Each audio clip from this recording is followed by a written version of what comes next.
The general idea for the book, the idea of the core of the story of the incident, I that came to me several years ago. It's been great, 20 years, 20, 30 years ago, that the original idea was there. I grew up in a family that everybody worked on the river. I'm one of the only guys from my dad's side of the family that hasn't spent their career working on towboats on the river. Most of them all became riverboat captains. My dad was a riverboat captain for 40 plus years, and made it very clear that he was a captain. And he explained that he was a captain. He is a captain now. He'll be a captain for 2 weeks after he's dead. And he lived up to that. So I've always, river towboats, the stories, the experience, the life of the rivers, always been, it's always been in my head. And there's always stories, dumb stories, scary stories, wild stories.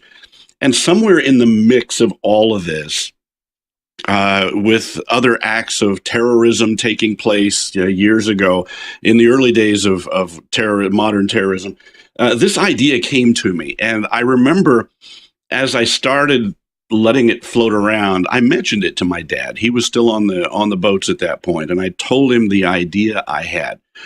And he looked at me like I was completely insane. And he laughed and he said, "That's the dumbest thing I have ever heard. That's impossible. It would never happen, never on my boat, but it would just never happen." And I mean, he just convinced me it was the dumbest thing in the world. So the story just stayed there in my mind. And it's for 30 years, it's been there.